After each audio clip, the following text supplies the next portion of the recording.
Buenas tardes a todos y a todas, bienvenidos a esta jornada. En primer lugar, agradecer la presencia aquí con nosotros de Jaime Sedano, colombiano y revolucionario de izquierda, que está aquí con nosotros, ahora lo presentaré, también de Iván, por parte de la Asociación Tocororo de Residentes Cubanos en Andalucía. Vamos a realizar un encuentro sobre América Latina. Y para ello contamos en primer lugar con Jaime Sedano, que es miembro de la plataforma de colombianos por la paz en Andalucía. Lleva años aquí ya con nosotros, pero estamos empapados de la historia de su país, donde ha militado y ha jugado un papel importante dentro de la izquierda en Colombia. Como sabéis, el gobierno de Colombia y la guerrilla de la FARC han abierto un proceso de negociación en busca de la paz, y desde el Partido Comunista de España, también desde Izquierda Unida, en los documentos que debatimos ayer en la Asamblea, se saluda la apertura de este proceso y esperamos que llegue a buen cauce, paz con justicia social, por supuesto, y que se incorpore al pueblo de Colombia en las negociaciones y que se atienda también a las demandas de la guerrilla, lo referente sobre todo al reparto de la riqueza en Colombia, la reforma agraria y la redistribución más justa de los recursos del país. Para no demorar la charla, os dejo ya con Jaime, que es el protagonista aquí, y le agradecemos una vez más su presencia. Bueno, muchas gracias por este espacio para poder compartir con ustedes un poco los temas relacionados con este proceso de paz que se ha iniciado, este nuevo proceso de paz, mirándolo a través del desarrollo histórico del proceso, pero también de las condiciones nacionales e internacionales que se han vivido, las etapas históricas que han determinado el surgimiento de la lucha armada en Colombia, su desarrollo, su crecimiento, y luego esta etapa en que nuevamente se intenta encontrar una solución política en el marco de los cambios políticos que se están desarrollando hoy día en América Latina. Digamos, son algunos referentes internacionales que es necesario tener en cuenta, ¿no? Desde la caída del muro, la desaparición de la Unión Soviética, los procesos de cambio y las condiciones mismas del contexto internacional en que surge esta forma de lucha y de resistencia en Colombia. Porque estas etapas, estos procesos de surgimiento de la lucha armada, y también el de ahora, el de la búsqueda de la paz, están muy ligados a los cambios en la situación política de América Latina. De alguna manera, que nos estemos acercando ahora a este proceso, que después de 50 años de conflicto, de guerra, se busque un nuevo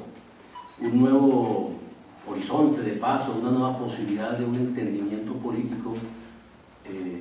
tiene mucho que ver con los cambios en América Latina.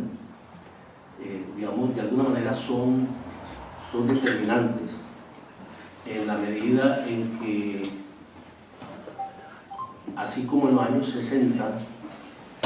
la situación política de América Latina favoreció, estimuló el surgimiento de luchas guerrilleras y otras formas de resistencia en América Latina. Desde hace algunos años también los cambios que se vienen produciendo llevaron a plantear la necesidad de encontrar una solución política. Porque, bueno, todos conocemos muy bien cómo existen estos cambios políticos en América Latina, que lo que tiene que ver con las posibilidades de la paz en Colombia es que nos ubican a un continente donde el centro de la lucha política está en la lucha política de masas, donde una serie de circunstancias se dan estos procesos que permiten que parte de los anhelos que algunos pueblos buscaban o buscaron en algún momento mediante luchas armadas, hoy exista la posibilidad, hoy existe y se está dando la posibilidad de que los cambios puedan darse mediante otras formas de lucha, incluida la lucha electoral. Tiene que ver entonces con los cambios en América Latina y con el surgimiento de nuevos actores sociales, el surgimiento de nuevos sujetos políticos y fundamentalmente con dos acontecimientos que marcan la última década del siglo XX y la primera del siglo XXI, y es que se da por un lado un auge muy importante de los movimientos sociales en América Latina. Digamos, surgen nuevos sectores sociales protagonistas, actores principales en la movilización, diferentes incluso a sectores de lo que para nosotros ha sido tradicionalmente el movimiento popular, fundamentalmente, digamos, el movimiento obrero, sectores del campesinado y los partidos de izquierda. Se da al final del siglo pasado entonces el surgimiento de nuevos sectores de los indígenas, de las mujeres, de los estudiantes, los ecologistas, de los sectores cívicos en los barrios populares, movimientos que empiezan a crecer, a desarrollarse, a expresarse con mucha fuerza, planteando incluso no un dilema, sino una situación objetiva ante los viejos o tradicionales sectores del movimiento popular, y también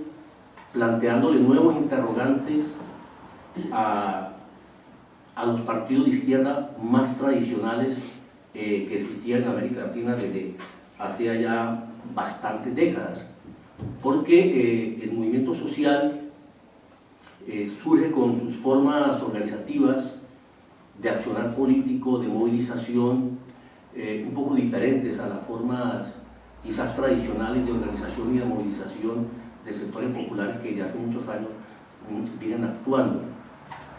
Pero esas dos coyunturas, de alguna manera,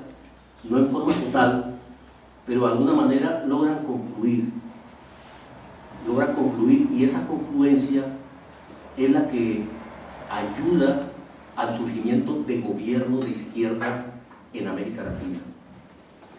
Esto se da bajo la influencia también de otro punto histórico que es necesario tener en cuenta, que es la caída del muro, la desaparición de la Unión Soviética y de alguna manera también la neoliberalización de la socialdemocracia europea. Cuando se produce la caída del muro, América Latina reacciona, las fuerzas de izquierda de América Latina reaccionan, digamos que en forma oportuna, porque se da en un momento en el cual sectores de la izquierda, un sector muy amplio, un espectro muy grande de la izquierda latinoamericana, se venía planteando con mucha fuerza el tema de las alternativas al capitalismo neoliberal, como un desarrollo o una continuidad de aquella batalla que ya en los 70, 80 planteara Fidel, de la lucha contra la deuda externa, que generó todo pues, un movimiento y acercamientos y reagrupamientos de los movimientos sociales en Colombia, en América Latina. Entonces, en esta etapa también concluye, digamos, la decisión política de este espectro de la izquierda latinoamericana, fundamentalmente agrupada en lo que hoy se llama el Foro de Sao Paulo, que surge inmediatamente con la caída de la Unión Soviética por una, digamos, convocatoria de Fidel, de Lula, iniciativa de ellos y de otros muchos grupos de izquierda y partidos que acuden al llamado. Se hace la primera reunión en Sao Paulo, y por eso ahí el nombre del Foro de Sao Paulo de este digamos, encuentro de movimientos de izquierda, partidos, movimientos de izquierda de diversa tendencia en América Latina, que se convirtió en una fuerza, digamos, muy importante, y una fuerza que a la par que estaba planteándose las alternativas al neoliberalismo al capitalismo neoliberal, también se planteó, primero desde un punto de vista académico, luego ya político, el tema de la confluencia de los sectores sociales con la lucha política. El de empezar desde el Foro Sao Paulo a entender y a ligarse y a actuar unidos en los diversos países en diversas formas con los movimientos sociales. Entonces, por ahí es que surgen los primeros gobiernos de la izquierda en América Latina, que surgen incluso con la acción y la movilización de sectores sociales nuevos, donde sectores de la izquierda tradicional o de vieja data, de existencia y de lucha, en algunos países se quedan al margen. Se quedan al margen de estas movilizaciones, como en Ecuador, como en Bolivia, porque de alguna manera son sorprendidos por la fuerza de los nuevos movimientos, son sorprendidos, digamos, por el nuevo cúmulo de experiencia, las nuevas formas organizativas, de lenguaje, de propuestas, de programas, donde pues se plantea y está planteado un reto teórico muy grande, todavía no profundizado, sobre los temas que siempre caracterizaban a la izquierda cuando se planteaba el tema del poder, el tema de las vanguardias, toda esta serie de temas pues, que han acompañado la lucha de los partidos comunistas y otros revolucionarios durante 70, 80 o 90 años. Entonces se plantea ese reto tan importante. Algunos partidos, muchos partidos, logran vincularse y jugar algún papel importante en estos movimientos. Entonces estos cambios que se producen en América Latina, el advenimiento de estos nuevos gobiernos de izquierda y gobiernos progresistas, pues determina el desarrollo en cada uno de nuestros países. Entendiendo, yo pienso que es necesario planteárnoslo, estudiarlo, no está todo muy definido, pero entendiendo que los cambios que se dan en América Latina hay que ubicarlos en el contexto y en el desarrollo histórico, porque realmente son pocos años. Realmente es una historia de 30 años del surgimiento de los nuevos movimientos sociales, su fuerza y un poco menos del advenimiento de los primeros gobiernos. Lo que determina que hoy estos procesos en América Latina se den en medio de contradicciones, en medio de vacíos, de limitaciones, unos más que otros. Porque digamos tenemos como, por lo menos en América del Sur, tenemos dos bloques más o menos medio definidos, que son los países que tienen procesos políticos más profundos, más radicales, si se pudiera llamar así, como Venezuela, como Bolivia, como Ecuador, y otros procesos como el de Brasil, Uruguay, que tienen otra, digamos, incluso una influencia política en algún momento de su gestación del sector de la socialdemocracia europea, de la tercera vía. Por eso allí en Brasil se juegan mucho más las contradicciones, pero juegan igual en todos los países, y hay que entenderlo para no caer en la situación de algunos partidos en América Latina que convierten a los gobiernos progresistas en el objetivo central de sus luchas. Tenemos, por ejemplo, el caso del Brasil, donde hay dos partidos comunistas muy fuertes, muy importantes. El uno está, digamos, participando del gobierno con posiciones críticas frente a algunas cosas, y el otro partido comunista es crítico a morir de los gobiernos del PT. O ver también las contradicciones que de alguna manera se expresan en algunas movilizaciones indígenas en Bolivia, en Ecuador, donde por un lado se expresa el hecho de que estos gobiernos no han podido romper completa y definitivamente con las políticas neoliberales, que no han podido tampoco romper con algunos viejos poderes, y que son convergencias políticas donde incluso en algunos participan sectores de centro y de centro derecha, y que la situación histórica acumulada de, digamos, de hambre, de exclusión en América Latina ha llevado a la necesidad de encontrar recursos, urgentemente encontrar recursos para poder desarrollar políticas sociales, que son las que se están desarrollando con mucha fuerza, digamos, en Brasil, incluso en Venezuela, en todos estos países. Una gran inversión en educación, gran inversión en salud, gran inversión en vivienda, que requiere de muchos recursos. Y esos recursos en algunos momentos están saliendo de políticas de extracción mineral, que plantea, cuando se ven algunas movilizaciones indígenas, en Ecuador sobre todo, plantean esos dilemas, diferentes de las de Ecuador, las de Bolivia, que las de Bolivia son más estimuladas por la embajada norteamericana, pero donde subsisten problemas, a las de Ecuador, donde son movilizaciones, pero donde también hay que tener en cuenta, digamos, la existencia y un debate que hay con algunos sectores fundamentalistas de lo que llama el medio ambiente, de que no se puede extraer nada, no se puede construir ninguna carretera, y se quedan en una filosofía demasiado ambigua del buen vivir en países con unas necesidades muy grandes, muy urgentes de resolver los problemas de la gente. Pero de todas maneras, digamos, son cambios absolutamente positivos. No se trata aquí de criticar nada, ni a ningún gobierno, ni a ningún país, sino ver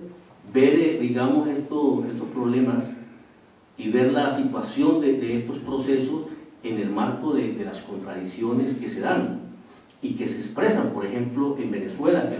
las expresa y las recoge el mismo presidente Chávez,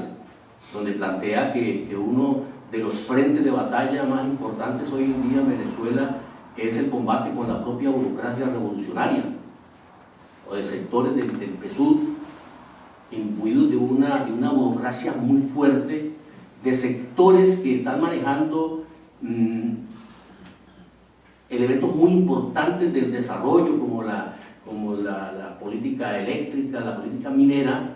que se convierte desde las empresas del Estado, al frente de las empresas del Estado, se convierten en talanqueras de las propias políticas del gobierno, del gobierno de Hugo Chávez, el gobierno bolivariano, y que está llevando a una movilización fuerte desde las bases obreras, no contra el gobierno, sino contra los gerentes y los administradores de las empresas, y dando una batalla muy grande por lograr imponer el control obrero que se está implementando en no en todas, pero sí en muchas importantes empresas venezolanas, con el fin de contrarrestar y enfrentar esa política de burocratismo y de corrupción que han impedido que el programa planteado por el proceso se hubiera cumplido, y que fue lo que intentó de alguna manera Capriles aprovechar, pero que no le fue posible. Estos cambios sociales en Venezuela han determinado que, a pesar de todos esos errores, a pesar del incumplimiento en algunos de los programas ofrecidos en las anteriores campañas, la fuerza de la gente del pueblo, la fuerza de los sectores más pobres, de los que eran absolutamente excluidos, se impusiera sobre las fallas, los errores y las limitaciones del mismo proceso. Estos cambios en América Latina, entonces, plantean para los revolucionarios en Colombia una pregunta muy fuerte, muy grande, una pregunta estratégica. Porque en un país donde persiste la lucha guerrillera como en ningún otro país de América Latina, el único donde queda, donde se tiene este movimiento, logra en los años 80, parte de los 90, una fuerza muy grande. Sin embargo, este país, Colombia, estaba en contravía a los desarrollos políticos de todo el continente. Mientras los otros países estaban avanzando hacia formas de gobierno democrático, Colombia retrocedía hacia formas más autoritarias de poder y de mayor entrega a la política del imperialismo. Entonces surgió ese debate, surgió esa pregunta en medio de la situación de América Latina, de si efectivamente, si la lucha armada tenía vigencia o no, si tenía perspectivas o no tenía perspectivas, y si era hora o no de buscar otros caminos, de buscar otras alternativas. Todo esto, digamos, han sido los debates de la izquierda durante todos estos años, en medio pues de la situación de un país donde crecía el militarismo, se desarrolló el paramilitarismo, crecía la guerra sucia, se reducían los espacios de la participación política de la oposición, y esto entonces ha llevado a plantearse muchas cosas, llegando a algunos sectores a la conclusión de que el problema no era la vigencia o no de una forma de lucha,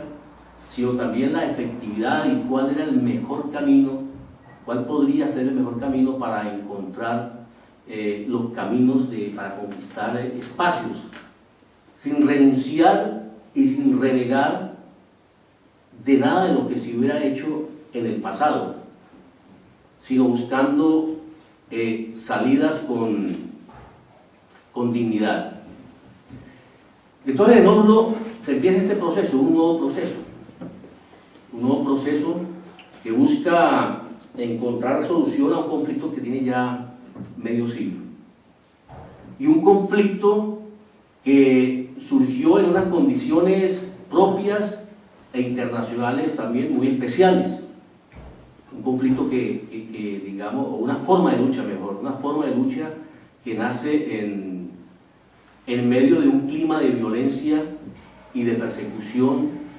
muy fuerte, que obliga a sectores del pueblo, especialmente el campesinado, lo obliga a buscar formas de resistencia para defender la vida. Pero que luego, en forma muy rápida, estos procesos de autodefensa, porque así empezaron en Colombia, como acciones de autodefensa del campesinado, de organización para la autodefensa, para defender la vida. Estos movimientos de autodefensa que están en los orígenes de la FARC se encuentran con un desarrollo muy fuerte y surgimiento de las luchas armadas en América Latina. La década de los 60, donde está la influencia de la Revolución Cubana, donde está la resistencia heroica del pueblo vietnamita, hacen y determinan el surgimiento de muchos movimientos guerrilleros en América Latina, y también entonces en Colombia, donde solo existían las FARC, se produce el surgimiento de muchos movimientos guerrilleros, de diversos. Ya Colombia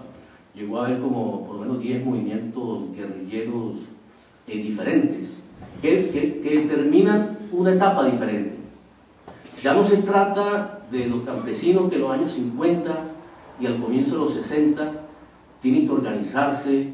tienen que armarse para poderse defender, para no ser desplazados de sus tierras, sino que ya hay otros elementos de gente que se organiza y se arma con una teoría revolucionaria de la toma del poder, ya como guerra de guerrillas, en la forma pues ya en que se conoce, pues, especialmente a partir de las experiencias de Che Guevara y de sus escritos. Entonces este origen del conflicto colombiano hay que entenderlo, hay que conocerlo, para también entender el momento actual en que se está buscando una solución política. Digamos, es un movimiento armado que nace con la bandera de la paz. Un movimiento armado que nace hablando de paz. Que antes de pasar a mayores niveles en sus procesos de autodefensa, antes de pasar a niveles ya de lucha guerrillera, se hizo muchos esfuerzos para evitar una serie de operaciones militares que luego precipitarían el surgimiento de la lucha armada en Colombia. Es decir, que en Colombia y en la historia de las FARC se entiende mejor frases pronunciadas por diferentes ideólogos, de que la violencia no surge por voluntad ni de los revolucionarios ni de los sectores populares, que es la política de la oligarquía la que obliga a mucha gente, la obliga, a pesar de sus deseos, la obliga a buscar los caminos de la violencia. La violencia entonces en Colombia la impuso la oligarquía. Ella es la que la impone. La misma oligarquía que hoy llega a Oslo con una aparente posición conciliadora, a decirle a la gente de las FARC: nosotros somos tan generosos que le vamos a tender la mano, la sociedad colombiana es tan generosa que les va a permitir a ustedes que vuelvan al buen redil, les va a perdonar sus pecados y les va a permitir que hagan política sin armas, sin renunciar a sus ideas. Cuando es esa misma oligarquía la que desató la violencia en los campos de Colombia, el despojo, de una violencia que ya es, digamos, es histórica, que hace parte de la construcción del propio Estado colombiano. En algunas épocas, algunos estudiadores de la violencia, algunos analistas, llegaron a plantear que los colombianos teníamos el gen de la violencia, que lo llamamos en los genes, que es una cosa que iba con nosotros, y lo que la historia muestra es otra cosa muy diferente. Es una confrontación armada y una forma de ejercer la política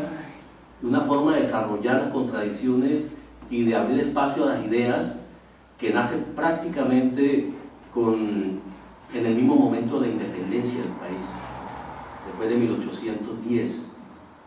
que de ese proceso de independencia, de ahí surgen dos partidos, los dos partidos históricos en Colombia, el Partido Liberal y el Partido Conservador, que se realiza la gesta de la independencia y luego se empieza lo que se conoció como la Patria Boba. Empezó todo un proceso de guerras y conflictos en todo el país, fundamentalmente entre los liberales y los conservadores, que representaban la tendencia de un sector de tener un poder centralizado y otro de tener un poder mucho más federal, mucho más descentralizado. Esa disputa y la construcción de los departamentos y las regiones y los poderes locales se desarrollaron durante todos esos años en medio de la guerra. La guerra fue, digamos, la forma para dirimir esos conflictos. Así pues que cuando se expresa la violencia en los años 40 y 50 del siglo XX, es una continuidad de una forma de entender y de hacer la política. Y también de una forma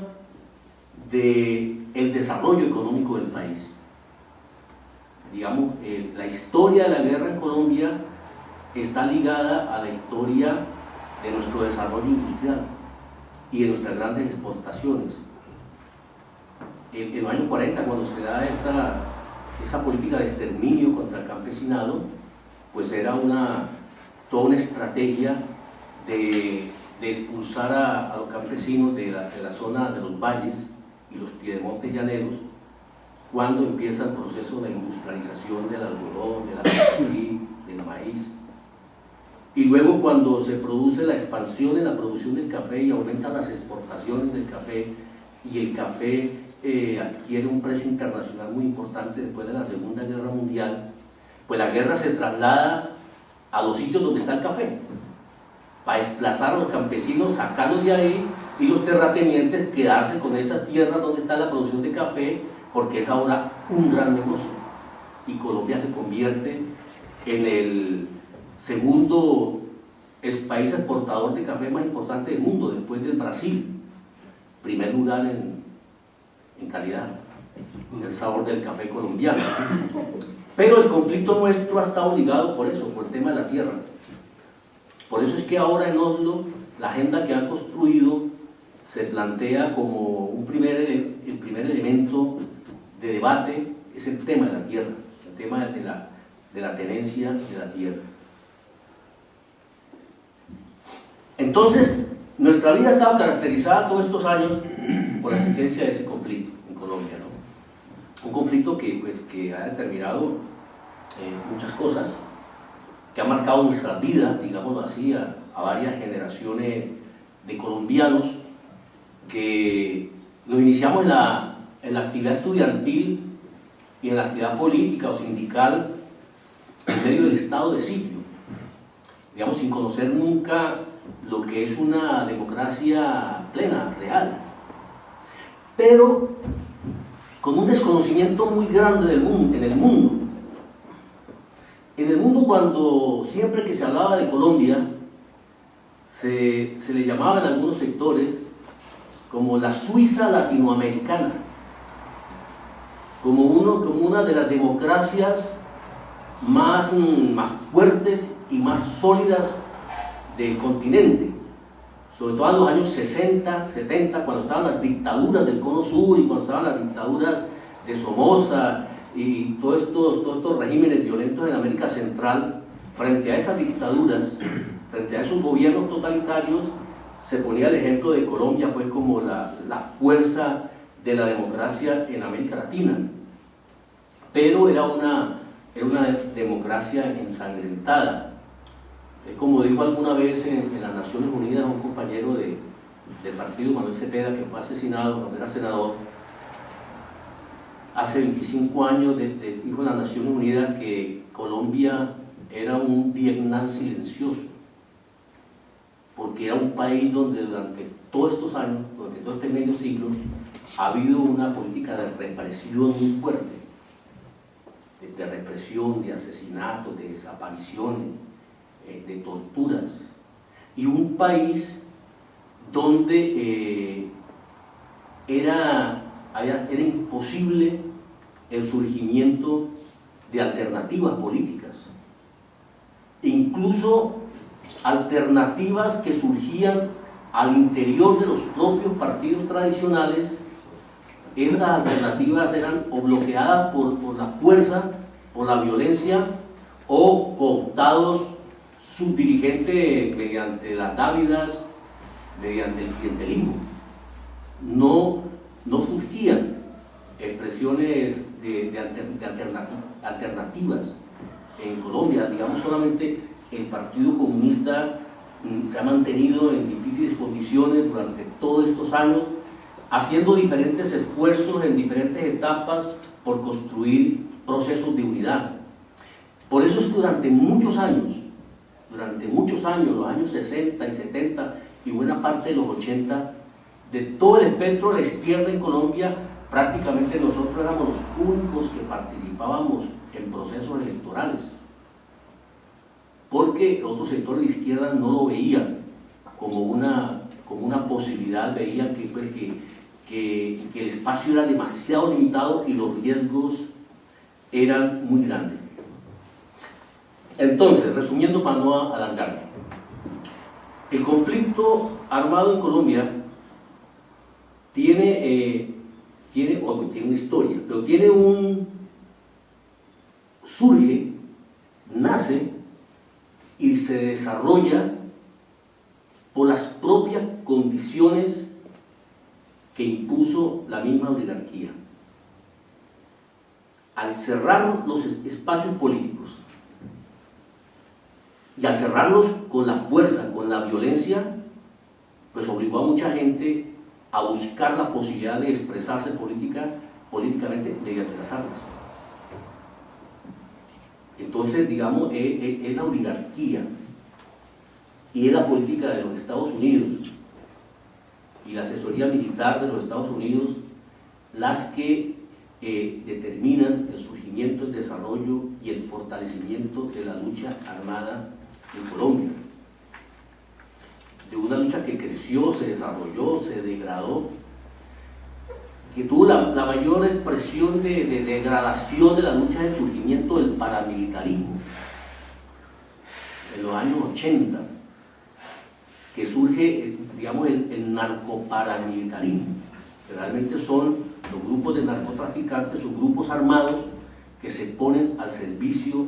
de la oligarquía colombiana. Se ponen al servicio en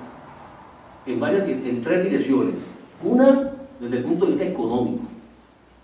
El capital del narcotráfico es el que ha mantenido a flote la economía colombiana durante todos estos 30 años. Y el narcotráfico penetró todos los sectores en Colombia, todos los sectores industriales, sectores sociales, fueron penetrados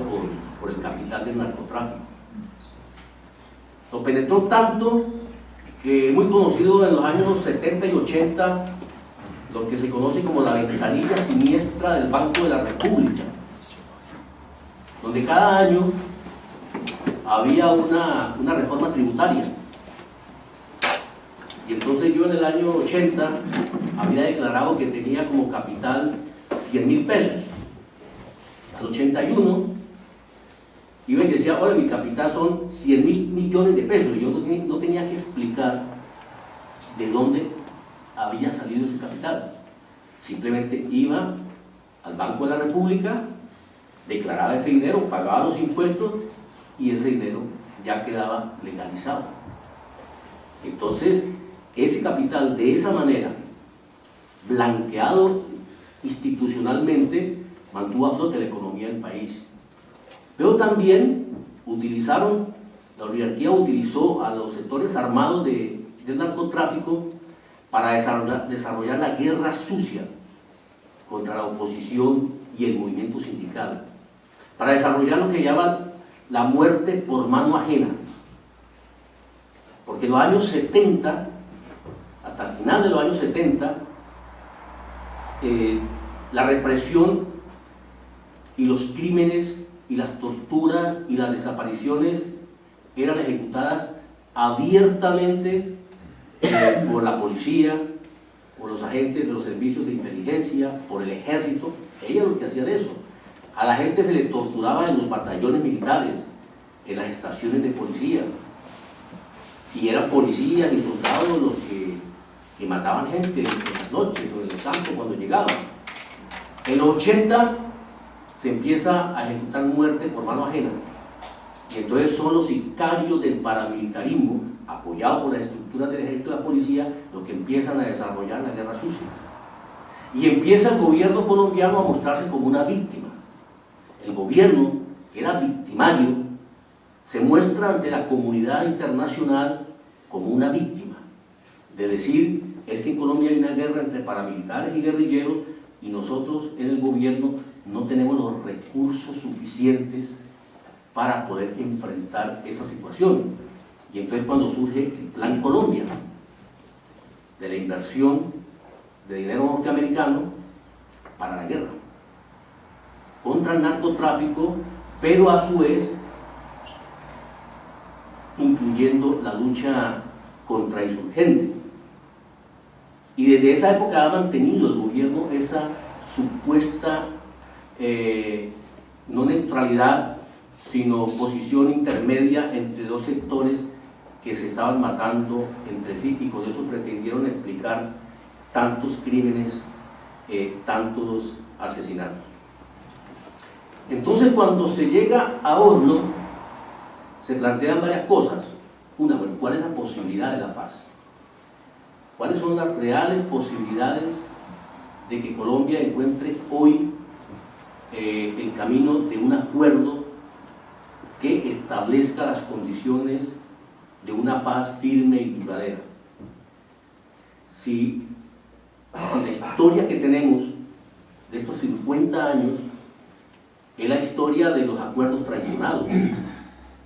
Si se decía que en Roma mataban al mensajero, en Colombia se matan a los negociadores. En todos los procesos, más de 12 procesos que han habido, e incluso de guerrillas que se han desmovilizado completamente, sus principales dirigentes han sido asesinados. Entonces hay un nivel de desconfianza muy grande. Hay incredulidad, hay una esperanza, hay mucha esperanza, hay mucha ilusión, pero también hay mucha desconfianza, porque la oligarquía colombiana no se ha desligado de sus fuertes vínculos con los grupos paramilitares, narcoparamilitares, que tuvieron su fuerza en los años 80 y que luego se multiplicaron considerablemente durante los 8 años del gobierno de Álvaro Uribe Vélez,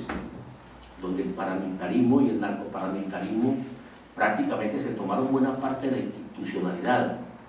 de copar buena parte del Congreso de la República, de los sectores de la justicia, de muchos sectores de la sociedad colombiana, penetrados por esos narcotraficantes que mantuvieron a flote la economía del país, pero que, como lo plantea el marxismo, cuando se tiene el poder económico, también se quiere tener el poder político. Y de alguna manera, estos sectores del narcotráfico que llegaron a la política, que les abrieron espacio a la política, entraron en contradicción con ciertos sectores de la oligarquía colombiana, en competencia. Y en algún momento se les convirtió en un aliado que estorbaba. Y eso es lo que se expresa de alguna manera, muy ligeramente, en las posiciones diferentes que tienen Álvaro Uribe y Juan Manuel Santos. Porque algunos en Colombia, mucha gente, pretende ver a Santos o mostrar a Santos como algo radicalmente opuesto a Álvaro Uribe Vélez. Es más, en estos días se han radicalizado los enfrentamientos verbales entre Santos, el presidente Santos, y el expresidente Uribe. La semana pasada se realizó un congreso del partido de la U, que lo fundó Santos para impulsar la campaña de Uribe, y ahí se enfrentaron Uribe y Santos. Algunos plantean que eso puede ser digamos, una especie de farsa, aunque hay una contradicción entre ellos porque representan diversos sectores políticos, económicos, mejor, sectores económicos. Uribe representa el capital y el poder de los terratenientes ligados al narcotráfico, la ganadería extensiva, mientras que Santos representa el capital transnacional, moderno. Y entonces hay fricciones entre esas formas de capital y qué forma de desarrollo económico va a tener el país. Algunos plantean que no, que eso es una farsa y que quizás están buscando ahora, en estos momentos, y con el proceso de paz en medio, como una forma de copar la polarización, de coparla. Entonces Santos está con el proceso de paz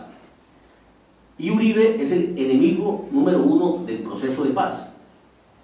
Entonces se está planteando un dilema de cara a las próximas elecciones presidenciales. Si el proceso de paz es efectivo, si avanza, lo más seguro es que Juan Manuel Santos garantiza su reelección. Si el proceso de paz fracasa, llegaría Álvaro Uribe Vélez. Con cara gano yo, con sello pierde usted. Entonces, por eso algunos plantean que esto es una estrategia de distribuirse los roles, distribuirse los papeles para copar el espacio político hoy de cara al proceso de Oslo. ¿Qué se está discutiendo en Oslo? Pues básicamente se está discutiendo un proceso de democratización del país en lo económico, en lo político, pero también un proceso de democratización de la tenencia de la tierra y de restitución efectiva y real de las tierras que en Colombia le han sido arrebatadas a los campesinos. Ustedes no sé si algunos, si todos saben, algunos quizás no lo sepan, que en Colombia existen 5 millones de personas en situación de desplazamiento interno. Es más o menos el 10% de la población. El 10% de la población de personas, de campesinos, sobre todo campesinos, gente de pueblos pequeños, que sus tierras les han sido arrebatadas. En Colombia, al campesinado en estos 15 años le han arrebatado 6 millones de hectáreas de tierra. Entonces, este tema de la tierra es un tema central históricamente y ahora, de resolver el tema de la tierra, resolver el tema de la seguridad y las garantías políticas para el ejercicio de la oposición política, sindical, estudiantil, porque allí se perdió este derecho a la, digamos, pleno a la participación. Es que ustedes no se podrán imaginar lo que es un país donde haya dirigentes estudiantiles, para empezar pues con jóvenes, dirigentes estudiantiles, profesores universitarios, que tienen que llegar a la universidad custodiados por una escolta. Que los dirigentes sindicales en Colombia estén rodeados de escolta como no hay en ninguna otra parte del mundo, ni siquiera a los ministros, ni a los consejeros de Andalucía, ni a los diputados del Parlamento andaluz, que los ve uno por la calle, por ahí, algunos solos, bueno, otros acompañados, pero allí, para digamos, más de 1 millar de dirigentes sindicales poder ejercer su actividad sindical, tienen que estar protegidos. Y una protección que se está dando por mandato de la Comisión Interamericana de Derechos Humanos y de las Naciones Unidas, que mediante fallos le ha reclamado y ordenado al gobierno proteger al movimiento sindical, proteger a los defensores de derechos humanos, proteger a los perseguidos, proteger a los militantes y sobrevivientes del Partido Comunista y de la Unión Patriótica. Entonces, es una situación donde ejercer la actividad sindical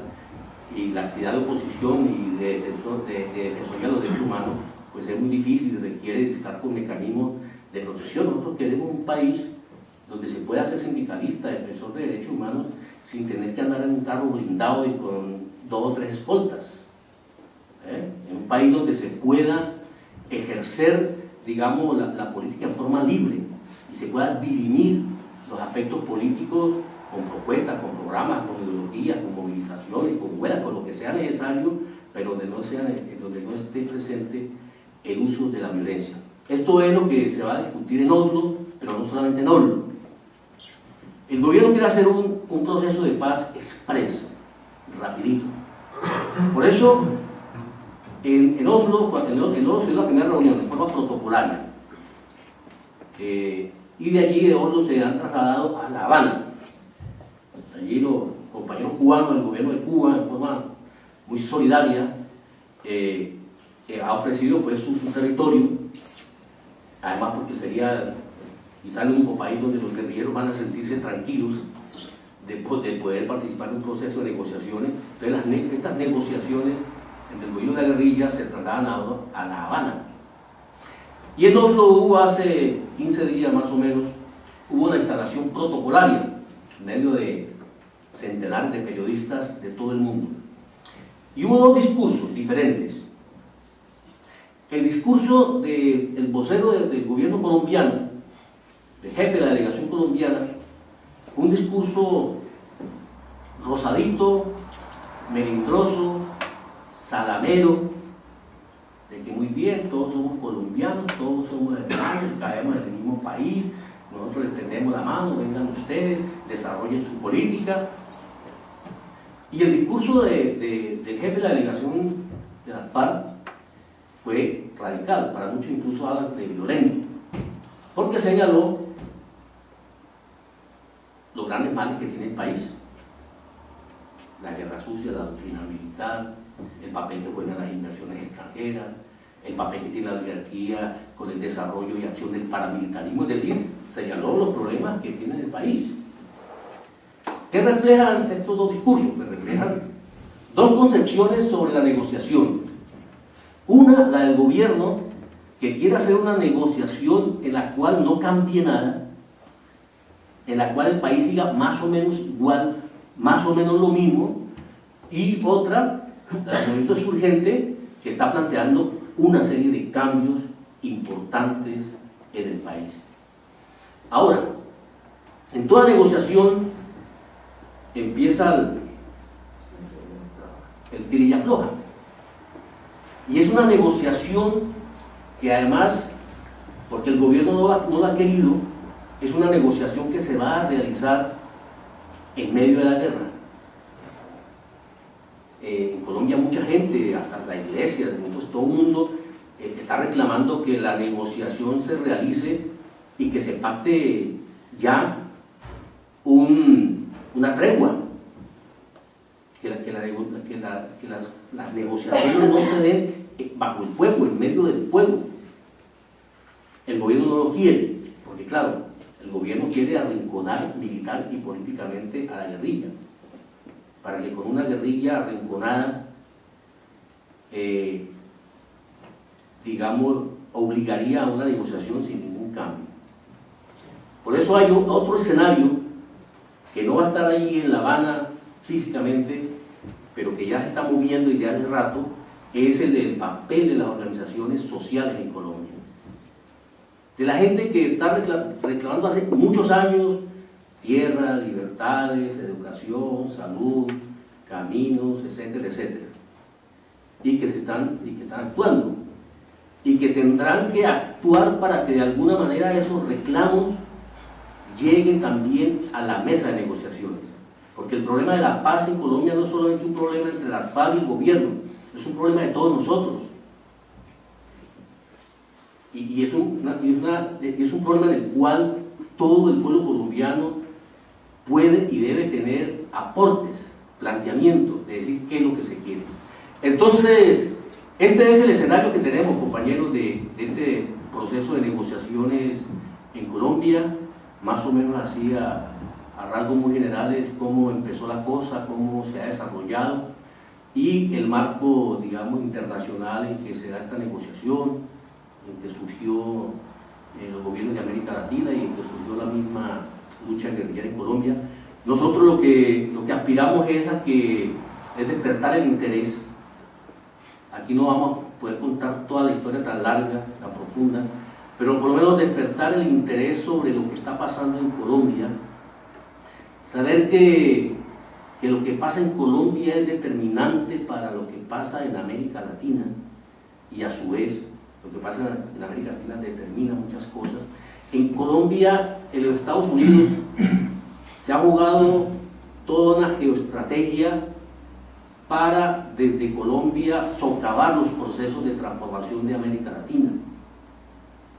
Por eso nosotros necesitamos tener otro escenario, un escenario en el cual Colombia, por su situación interna, no sea un foco de tensión que ponga en peligro a Venezuela, que lo tenemos de vecino por el norte, y a Ecuador, que lo tenemos de vecino por aquí, por este lado, y a Brasil por el otro lado. Necesitamos tener en Colombia una situación de cierta tranquilidad política que permita o que le impida al imperialismo norteamericano